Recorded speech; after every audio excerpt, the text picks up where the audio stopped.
Good afternoon. Let me begin with one just quick statement on Hurricane Earl.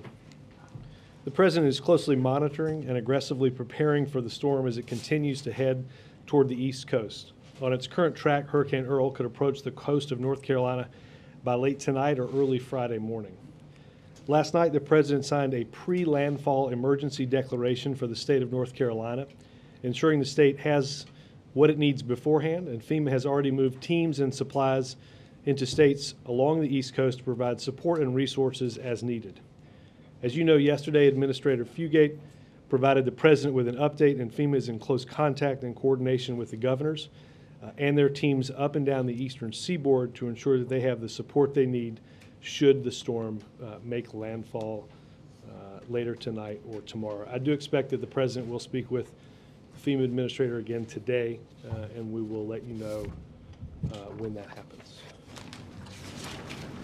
Yes, ma'am. The Mideast, do you have any sort of update to offer on how the talks are going so far? Well, let me give you just a little bit from, well, obviously, as you all know, the talks are ongoing. We expect that at some point, I would say in the next hour or so, Senator Mitchell, our special envoy for Middle East peace, will conduct a briefing on what has transpired today. I would say that the President was encouraged in his meetings yesterday by the very serious attitude that each of the leaders brought about these talks and about a long-term lasting peace for the Middle East. All viewed this as a tremendously important opportunity. I think you all saw the pictures last evening and the powerful statements that were made by the leaders in the Middle East. I would also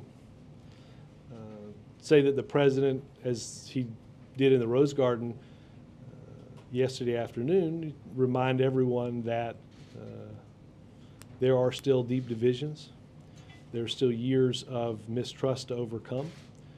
That's not going to be wiped away in one meeting or in one day, and we understand that. The failure, though, failure to try is not something the President wants to do. It seems like one of those deep divisions that you speak of is Hamas. How does the administration plan to deal with them? I mean, they don't recognize Israel. They're promising more attacks. I'm sorry. Is there a plan for dealing with Hamas? Well, look, why don't I defer questions about what transpired today in the talks until Senator Mitchell has an opportunity to answer some of those questions at the conclusion of the meetings today. All right? Yes, sir. Robert, a question about Chrissy Romer's remarks yesterday. She said, I have it in front of me, the only surefire ways for policymakers to substantially increase aggregate demand in the short run are for the government to spend more and tax less. In my view, we should be moving forward in both fronts. That sounds like setting the stage for a second stimulus. Well, let me, I'll be somewhat broad in my answer and a little bit, let's go back to, well, both what the President said and what I said on Monday. And I think the actions and the steps that this administration has taken over the course of the past 2 years. First and foremost, the President and the team are looking at ideas, and he enumerated some of those parameters, including infrastructure. And certainly in terms of cutting taxes, there's a bill pending before the United States Senate that the President, you've heard the President speak on many occasions, that would indeed cut taxes on small business. I think if you look at, if you go back to a year ago, outside of the Recovery Act, we pursued and the President signed legislation that enabled cash for clunkers. The President spoke in December of last year about targeted measures that can be taken to help the recovery. Those have included the Bipartisan Hire Act, which helps cut taxes for those that do add employees. We have expanded We've given states more money to ensure that things like teachers and firefighters weren't laid off. We've expanded and continued unemployment insurance, and the small business bill has passed the House. So look, we will continue to look at and take steps that are, as I talked about on Monday, that are targeted in nature to help continue the recovery and to help create an environment where the private sector is adding jobs. But I think we are all aware of the steps that have been taken. What Dr. Romer seems to be saying here is that a lot more spending needs to come to make this economic recovery. I'd point you to what the president said on Monday. I don't think that is. I'd point you to what the president said as ideas that are being looked at. And as I said here on Monday, some big new stimulus plan is not in the offing. How would you interpret then what she said? I would interpret what she said to be very much in line with what the president said on Monday. Following on that, on jobs, what does the president expect out of the jobless numbers tomorrow? And has the economic team come up with some of those new ideas that you talked about? Let me take the second question first, and that is those meetings and those discussions continue to take place. I'm not going to get ahead of any of those ultimate decisions. It's probably it is not helpful for me to speculate on the jobs numbers. I say this for the benefit of anybody that is watching. I do not know the numbers. I will not know the numbers.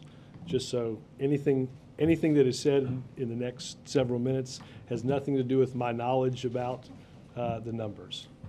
I do that because everybody gets nervous that if I make a comment somehow, I knew the number. There's an oil production platform in the Gulf that's on fire. Does it present any of the same problems of the BP rig? It's obviously not under a moratorium. Do you know anything more about the accident? Well, let me just say, here's what I know before we came out here. This is I'm told this is a production platform about 100 miles off the coast. I'm told the depth of water is about 340 feet. So this is not a deep water facility. As I understand it, the well was not in active production. I will in some ways reiterate what I think the Coast Guard has said in a statement that they've released, and that is that they responded to the preliminary reports of a fire on board an oil platform in the Gulf. The initial report that we got were that 13 people were on the platform. They are accounted for. One is injured and is on his way out of that area. 2 Coast Guard cutters, multiple Coast Guard aircraft were en route. 1 Coast Guard helicopter was on the scene. We will continue to gather information as we respond. We obviously have response assets ready for deployment should we receive reports of pollution in the water. Is the president convinced that the inspection of rigs in the Gulf of Mexico is moving fast enough? I've not gotten a recent update on that. I will try to get one. Obviously, we have taken some. We took a series of steps after the BP incident, primarily around deep water drilling. Let me not go too much further than what I have, and if the situation warrants, we'll certainly update that. I will say the president was in a meeting in the Situation Room. I don't know if he's been notified. John Brennan, who's in that meeting, does know about the incident. I just don't, before somebody asks, I don't know if whether or not John, it's a national security meeting, that John had or had not had a chance to discuss that with the president. So who would be in charge, just from following up from the Coast Guard? I do not know who is on the scene, but you can, the Coast Guard, obviously, the production facility is located in federal waters. They are the ones that are in response. I don't know if there's who the highest ranking person is on the scene. And just following up on the Middle East peace talks, what does the president see as his role going forward now? Does he feel like he's appropriately set the stage and now it's Secretary Clinton who's taking the lead? Well, and if there's additional talks, say, hosted by Egypt, would the president be the one who would be attending, or is he stepping back now and letting others? I don't want to make any scheduling pronouncements. I'll do this in a couple ways. Obviously, Secretary Clinton is conducting and is the lead on this as she conducts these meetings today. Obviously, our Special Envoy George Mitchell has spent a lot of time in the region, as has the Secretary. Look, we have said this from the very beginning, and as I mentioned the other day, one of the very first things the President did upon walking into the Oval Office that very first full morning was to make calls to leaders in the region, some of whom obviously were here yesterday. I think this is true historically, and that is when we are actively involved and engaged, there is a better chance for peace. That's been President Obama's viewpoint and the whole team's viewpoint. So I can't speak to what our involvement would be at different points in this. Leave that for sort of situational discussion. But obviously, we have over the past many months been actively involved and engaged, and will continue to be actively involved and engaged as the best way to make progress, we have always felt, is to do so the same way they're doing today, and that is to sit at that table and have direct talks. And does the President see this scenario differently, more optimistically than previous administrations, because of more stability in the West Bank, or because of a potential mutual threat from Iran becoming nuclear? How does he see this as any different than previous administrations? Well, again, I'd say first and foremost, I think the President felt that the meetings yesterday, as he said, were productive, and believed that each of the leaders was genuine and serious about seeking peace. You know, at the same time, we understand that this is, as I said earlier, this is something that has eluded generations. We're mindful of that. So we will stay engaged. We will do what is necessary, and then we hope that each side will continue to take steps necessary to build confidence and make these talks productive. Does he believe that the potential mutual threat by a nuclear Iran is helping bring these two sides together? Again, we have always maintained that peace was in the best interest of each of these entities involved, regardless of anything else in the Middle East. I think that that was true when the President first came in, and certainly is true and is governing our actions today. Yes, sir. The numbers for members of Congress have gone through the floor in recent weeks for the Democrats. Why do you think that is, and why hasn't the President done more during the recess, during August basically, to try to shore them up? Looks like, you know, they're in a terrible spot. The numbers for members of Congress, polling numbers for people who are running for office. Democrats' numbers have nosedived during the month of August. Sound like a radio guy when you're doing the. I could give you a chart, but you get the idea. Yeah, look, we are. The President will continue to make a very active case for the steps that the administration has taken, and why we have to continue to move forward on that path. Yeah, but Bill, he didn't do much during August. Why well, not? I will say this, Bill. The President has been fairly active in both campaigning and in raising money. What the President is helping the Democratic National Committee do is something that the Democratic National Committee has never done in supporting Senate and congressional candidates. And it's something we'll continue to do. What is it that they've never done? The level of support. Yes. Following up on what Ann was saying about the economy, not about the numbers tomorrow, but the snapshot that we got today of the new unemployment claims down, but also productivity down and labor costs up. What does that snapshot tell you about the state of the recovery? Well, look, I think let me give you an answer that's not necessarily based on one unemployment claims report today, because I am somewhat hesitant to get into what are always going to be the week-to-week swings of unemployment claims. I think it is safe to say that we are in a markedly different and better position than we were a year or a year and a half ago. Our economy is expanding. We've created about 600,000 private sector jobs throughout the course of this year. As I have said earlier, and I think as the President has said, there's no question that the trajectory of that recovery, based on events, particularly in Greece, have changed that trajectory from where we were at some point in the spring. We have to continue to be mindful of whatever steps might be necessary to continue that recovery.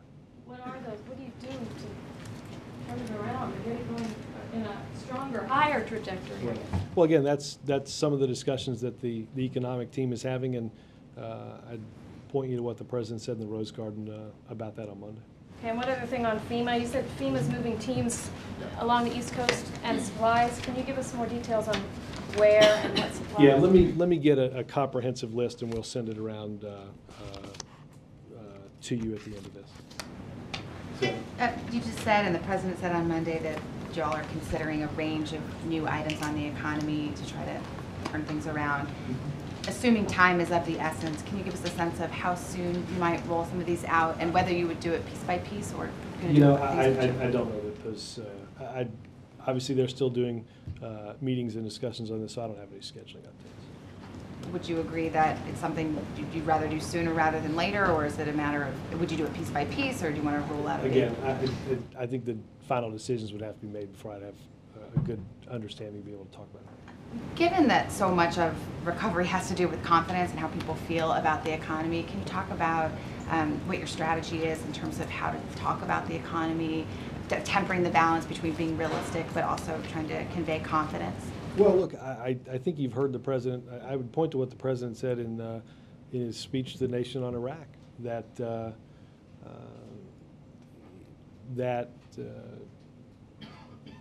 we are and always have been a very special country. We are in charge of our own destiny. I think you've heard the President over the past many weeks talk about the steps that we've taken, and the fact that if you look at, again, where we were the end of 2008 and even the first quarter or so in 2009, we've made some important progress, but there's important progress yet to make. That's why the President continues to look at ideas that might help create an environment for more private sector hiring. That's why we'll continue to look at and make investments that are important in creating the jobs of the future. I think you'll hear the President talk about a combination of that, expressing confidence that that we are headed in the right direction, albeit not as quickly as anybody, including the President, would like to see. Did the President tell people they should save right now because we're in a trying time, or they should spend because the economy is strong and it's helpful to the economy? Look, I think the President would say that I'm not going to get into the individual purchasing decisions. I think the President would say that we are making progress, that our economy is stronger than it's been in a while, and we have to continue to be mindful of and try to make progress on making this recovery one that's even stronger. There's no doubt, Savannah, there are the depths of what we entered are unlike anything that we've experienced since the Great Depression, and we've got a big hole to fill and a lot of jobs to create to put the people that are that want to work fully back to work, and that's what the President's goal, obviously. And then real quick, GM put off its IPO and roadshow until after the election. I wonder if the White House or administration had anything to do with that timing decision? The White House is not involved in and not going to discuss IPO based on regulators watching what people do and say around IPOs.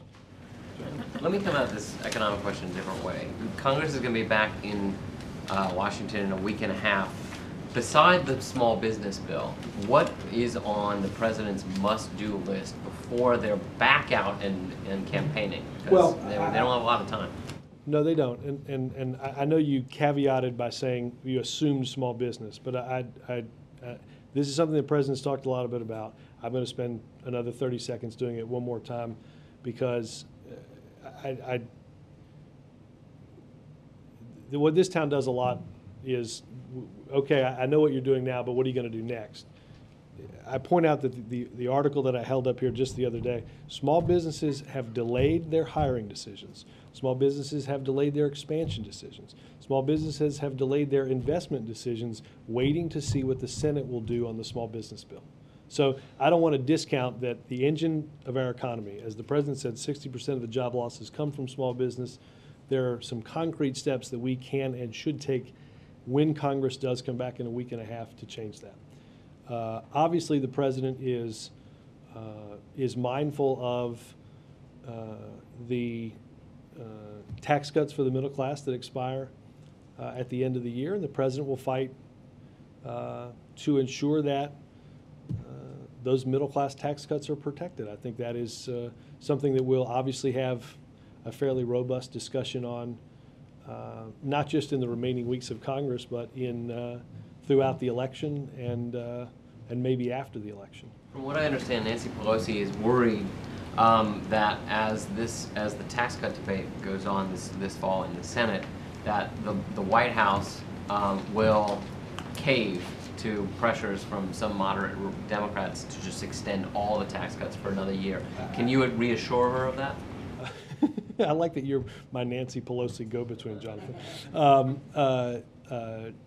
I will reiterate what we've said throughout this debate, and that is the president believes that the tax cuts for those in the middle class should be maintained. They should be kept.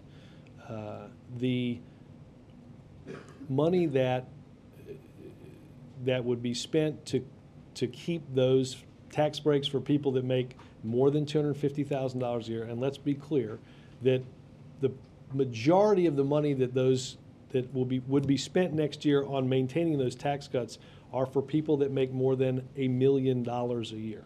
Okay, that is a statistical fact. There are if the Republicans are bent on spending an additional $35 billion, I think there are many economists, and certainly the Congressional Budget Office has looked at many ways that could stimulate the economy. Extending the tax cuts for the wealthiest, those that are making that $1 million, is the least stimulative way to impact our economy. So we are focused first and foremost and only on extending tax cuts for the middle class.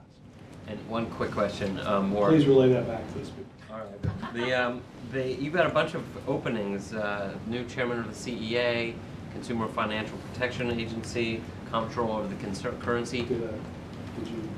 I'm sorry, Jonathan. The CEA thing's not going to work out, but Amy was supposed to. God, if you would, Amy if was you were even supposed to- thinking about that. Amy was I'm running supposed for the to door. tell you that before the briefing started. Do you have timing on any of these? No, as I said earlier in the week, I didn't expect that CEA and Consumer would be done this week. It's not.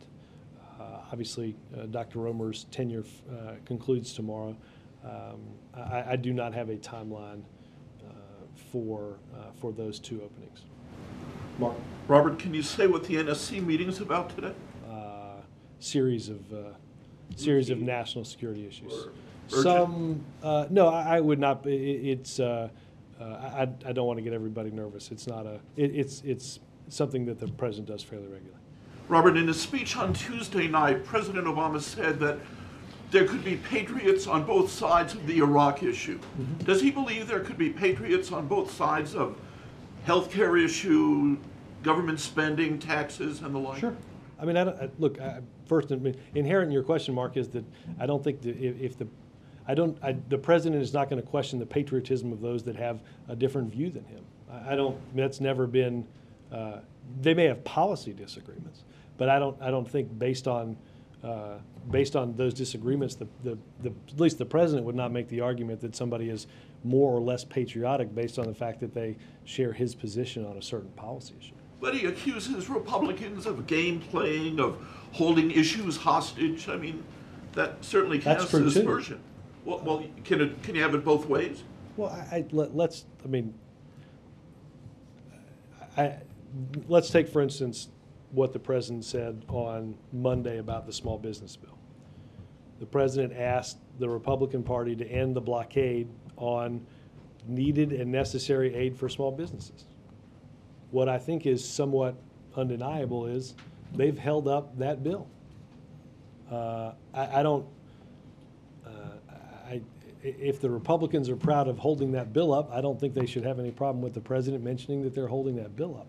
I do think that's somewhat, if not markedly different from questioning their patriotism for holding up the bill, which I don't think you'll hear the president do. And on a lighter note, any comment from the president on the reviews of the new Oval Office decor? I have not heard him give a review on the reviews. Was he involved in picking the color scheme? I will tell you, Mark, that is not something, I know you'll be surprised, that I was not consulted stylistically. Are you officially neutral? Actually, you would match No, very well. Like, yeah. I'm trying for one more day of the summer, so it's, don't read anything into my suit for. Great headline on the style section, the audacity of Toph. There, I think I heard Burton say that first, so I don't know if he got some sort of credit on that. Julianne? The rig explosion today, it is in shallow water, Yeah. but would it have any impact on the current deep water drilling moratorium? Not that I know of, and I say that largely because obviously we are still trying to gather information about the events that are happening at that site right now. I think obviously there is a process that the Department of Interior around the existing deep water moratorium. Hard to match those two issues up based on the fact that we don't know a ton at the moment. Granted, you don't know if the president has been briefed on this yet, but is it possible My that sense is that Brendan will likely have told him at the end of that meeting, but I don't know that for sure yet. with the current investigation into the Deepwater Horizon explosion, is it possible that that could be broadened out now? Does this raise new Again, concerns about shallow Let me water do this. drilling? Let me get, I will go back and get as much of an update as we can throughout the day and see if any of that changes. I don't, at this point, based on what we know, I don't want to marry those two up. But I will double check today. So tomorrow is Dr. Romer's last day. The White House had said that you had hoped to fill that vacancy by her last day. With the jobs report tomorrow, with the economic team working to come up with new measures, is it at all significant that there is a void now on the economic? No, look, obviously there are, we have a pretty full and robust team that will meet with the president in about 15 minutes. And obviously, as soon as we have an announcement on a CEA replacement, we'll let you know. Would there be an acting director in the interim? There could be, but again, I don't. None of those that I know of. None of those final decisions have been made. And then one last question: Larry Summers and Tom Donnelly are going to China next week. Could you talk at what's on the agenda? What's the purpose of that visit? Let me. I think we're going to put out some stuff on that in a little bit. So let me wait for that. Yeah, Robert, You were Mitchell. What's that? You were Mitchell. I understand what you've chosen there, Bill. I don't take it personally. Robert, you've said both that there's no new big stimulus plans are in the offing. On the other hand, the economic team is looking for new ideas. Has the president come to any conclusions about whether any new policy initiatives, other than the ones that are stalled in the Senate, could affect the economy between now and Labor Day? Well, again, that's, well, basic- let me first of all, I mean, in that first part, that when I say inherent in the first part of your question is as I said and as the president said on Monday, we are mindful of, as I listed earlier, targeted measures that can or should be taken in order to continue a trajectory of recovery. Obviously, again, Martha, those meetings are ongoing in identifying and looking at a whole host of those ideas. I guess what I'm confused about is, I mean, the meetings are ongoing. The economy has been stalling for a while. You have a very short time frame here. Isn't there some sense of urgency about getting new targeted initiatives if you're going to have some? Let me speak broadly. I mean, there's been a sense of urgency about the economy since the moment we walked in here. Look, I think we have had to, and we've taken some extraordinary steps to ensure that a recession did not become the next Great Depression. Obviously, we are mindful that, as I think I said this the other day, that we do not want to see, this is not a purely academic exercise. So obviously, as Jonathan mentioned, Congress will soon be back in town, and no, not for very long, but obviously I anticipate that some of those decisions will be made before that. And just to follow up on a specific piece of that, you said if the Republicans are hell-bent on, that wasn't your exact words, on adding $35 million, on $35 million to the deficit, there are more targeted ways to do that are more stimulative than extending the tax cuts for the rich. How open is the president to a payroll tax holiday for employers and/or employees as one of those targeted things? I'm just going to say, Mara, that obviously the team is looking at a whole host of issues. I don't think it makes sense for me to get into what those are or might be individually. Is the president tomorrow going to make any public statements about the job numbers? I believe that's the case, yes. And some of them seem to be worried that the president doesn't seem focused enough on the economy and creating jobs. What do you say to those Democrats who have those concerns? Like who? Democrats I've talked to, Democratic aides on the Hill, who say that they feel like the president isn't focused enough. This week, of course, was dominated by foreign policy. Mostly he inserted some comments about the economy in his Iraq speech, but those are some of the concerns that I'm hearing. Look, again, I don't know who exactly you've talked to, but again, this president has been focused on dealing with the economic problems that we faced the moment we came in here. We faced a housing crisis, a crisis in financial stability. 8 million jobs had been lost. The economy was contracting for years. While productivity was up, paychecks were not. The president has had to deal with each and every one of those issues. We've made progress on reducing foreclosures. We have gone from an economy that was contracting to one that's expanding. We've gone from an economy that was shedding jobs to an economy that is creating jobs. So we have taken the necessary steps, many of them extraordinary, in changing the direction of our economy. And the president will continue to dedicate more time to that than anything else on his schedule. I will say this, because the president is giving a speech on Iraq does not mean that the president isn't dealing with the economy. Just like when there is something to deal with in foreign policy or in the economy, it doesn't mean he's not dealing with something internationally. I mean, what comes with this job is, well, I'll say this. I have only worked here since sometime in the afternoon of the 20th of January 2009. I've yet to come here where somebody greeted me at the door and said, "Good news, there's only one problem today." Trust me, every morning I pull up in hopes that someone does greet me like that. I don't anticipate that it will happen.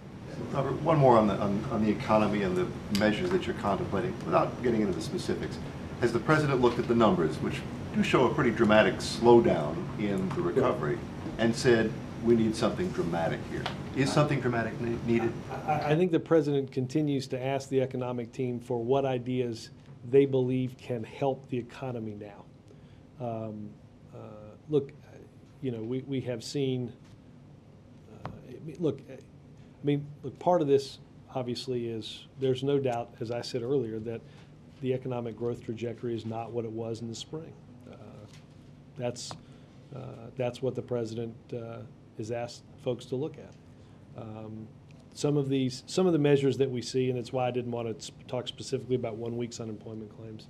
If you look at, if you were to open the paper today and look at car sales today are compared to, they usually do year-to-year comparisons.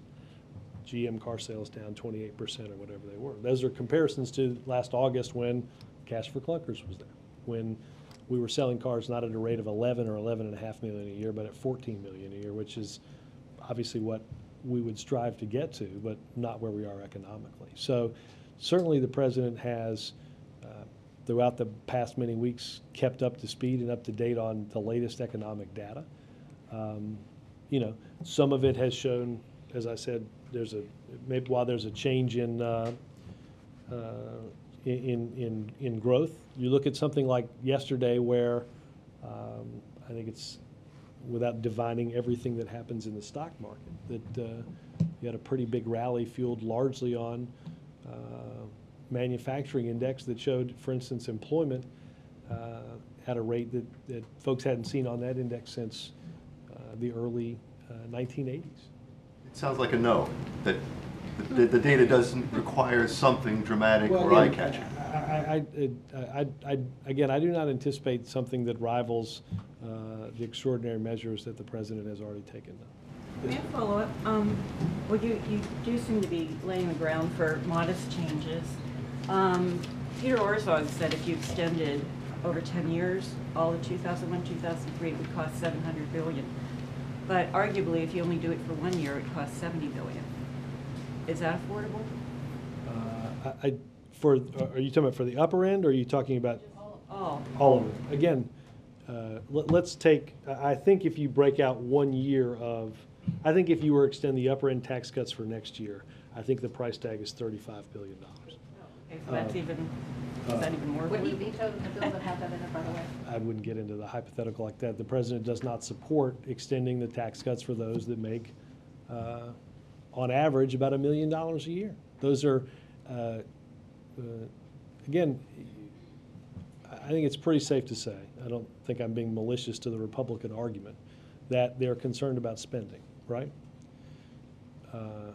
That does not seem to necessarily carry over to tax cuts for those that make $1 million a year. The president believes that we should focus our tax relief on the middle class. Certainly, one, because we can't afford to make reckless economic decisions to extend tax cuts for people that weren't asking for them and didn't need them. And secondly, even if you did want to do something like that, there are, as I said earlier, far better ways, far more stimulative ways to impact the economy. Peter. I'm sorry.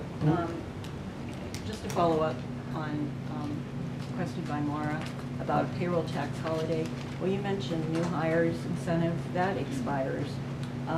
But would you be in favor of an additional extension of that? Again, the team is looking at a range of ideas. I, for a lot of reasons, don't want to get into each individual. Peter? Thank you, Robert. In his Iraq speech, the president mentioned that the economic recovery is his central preoccupation. How are Americans to know that that is his primary concern?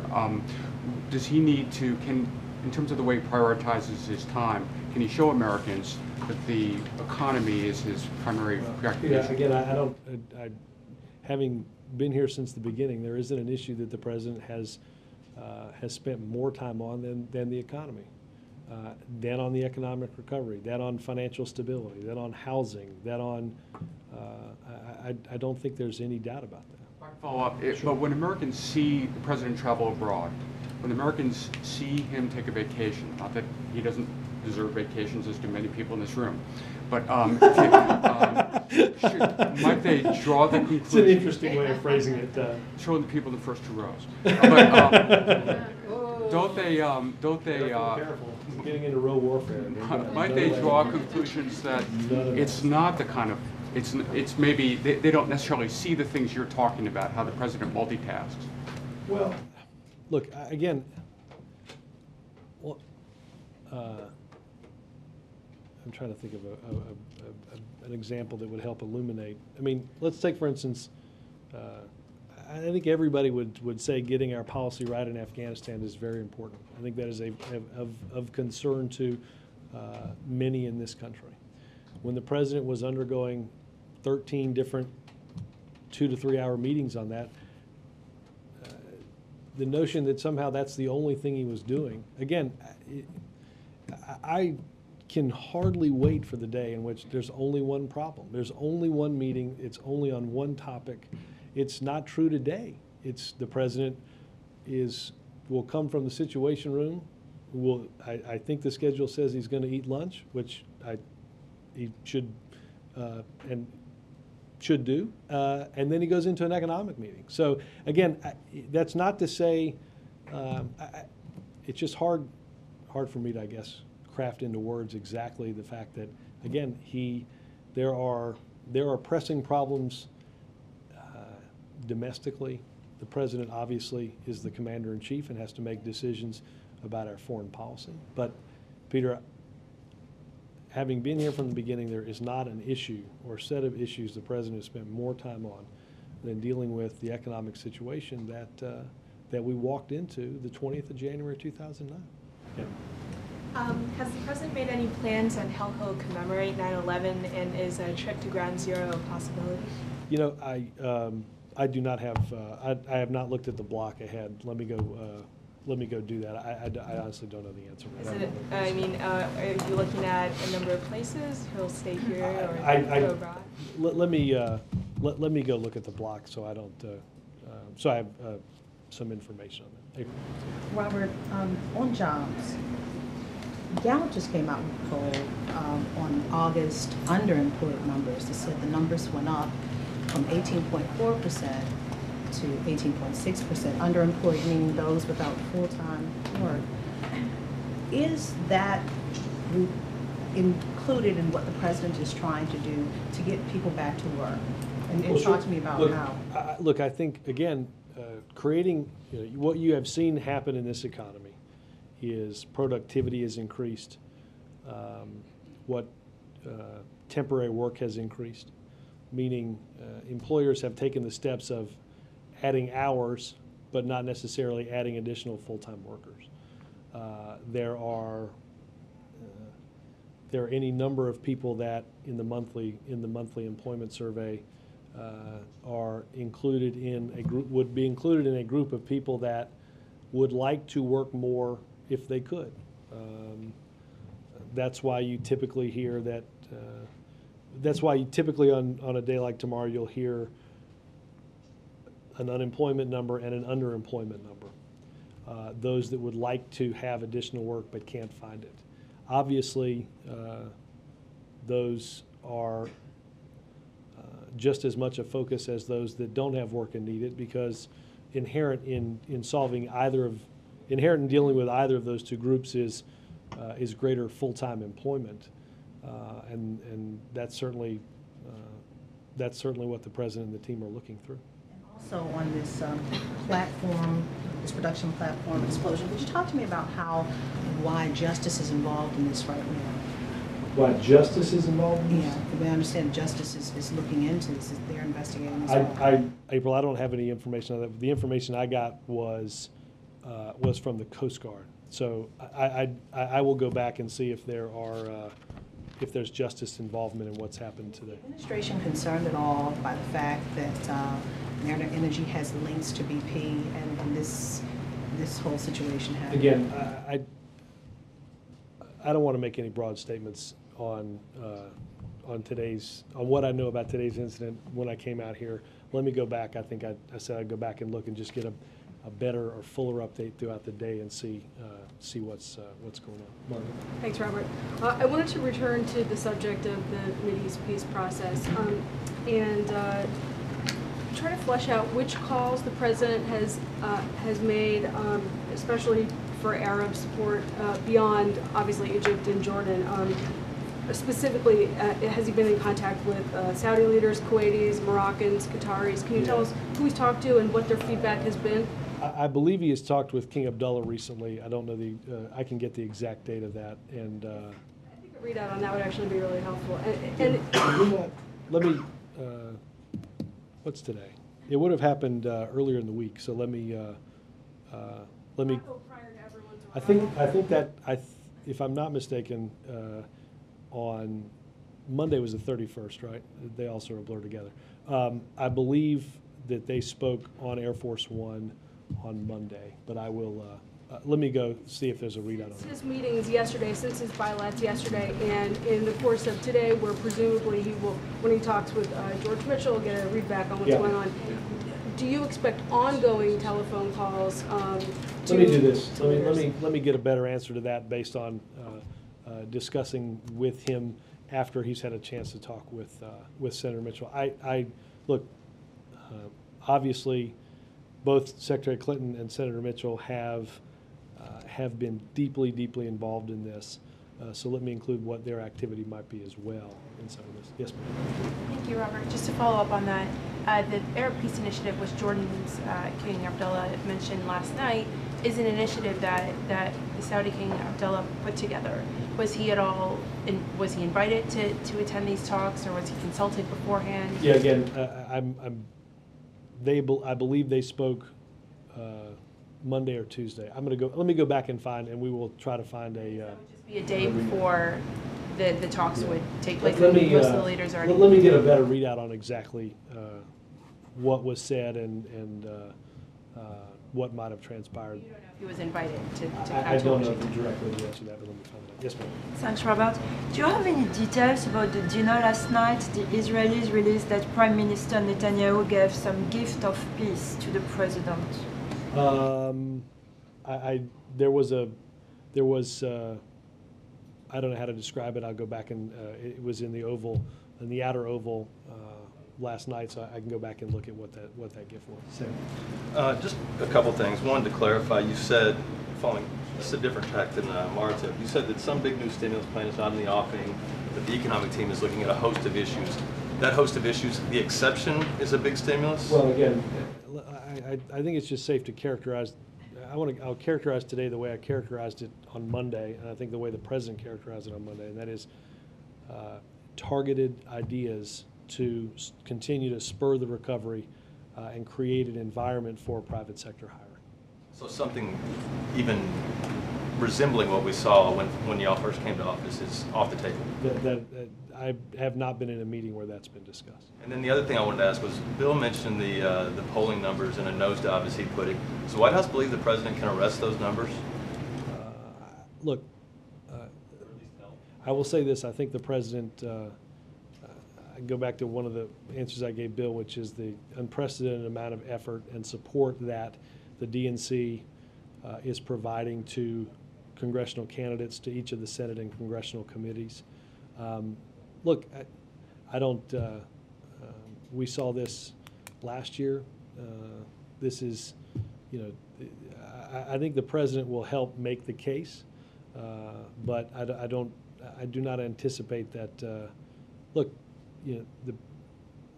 go back and look at polling from 2009 about, in a lot of these races there are issues that are not going to be decided either in support of or opposition to the president. Bill? Robert, for the last 4 days, Glenn Beck has criticized the president for believing in liberation theology, which he calls a Marxist form of Christianity. I got two questions. One, does the president, to your knowledge, even know what liberation theology is? I don't know the answer to that. I will say this, Bill. A crude paraphrasing of an old quote, and that is, people are entitled to their own opinion, as ill-informed as it may be, but they're not entitled to their own facts. The president is a committed mainstream Christian. I have no evidence that would guide me as to that Glenn Beck would have any genuine knowledge as to what the president does or does not believe. So this Marxist form of Christianity? Again, I can only imagine where Mr. Beck conjured that from. Kurt? Thanks, Robert. Would the president be pleased if on election day people base their vote on whether they're better off on election day than when then Senator Obama was elected? I think that's one of the measures that people will generally use. I think that this may not be true for every person, obviously, but there are. I think, Kirk, if you look at where our economy will likely be November the 2nd of 2010 and where it was that beautiful November day in 2008, they're very different places. Again, we'll do a little of the jobs numbers. I don't know the jobs numbers. That's my. You know the jobs No, I can't tell you. I think I used this statistic earlier in the briefing. We've created 600,000 private sector jobs in this year alone. To take your point of comparison, in the last 6 months of 2008, we lost 3 million jobs. So I don't think there's any doubt there's been a change in that trajectory. I will say this, Kirk, and I think I've said this on a number of answers today. That is not satisfying to the president because obviously our economy has to grow more. We have to add more to the roles of the employed and take them out of the roles of the unemployed. And the president understands, because he is among those that is frustrated that it is not happening as quickly as he would like it to, as he understands that the depth of the hole that we're in is unlike anything we've faced in a long, long time. Yes, sir. One other thing, too. You've undoubtedly heard some commentators second guess the choice of using the Oval as the the venue for the speech. Why was that chosen as opposed to giving the same sort of speech at Fort Bliss? Well, I obviously was involved in part of that decision. I think there are very, very few issues that if you look back to the spring of 2003 that have played a bigger role in our recent history than the war in Iraq. I think that is a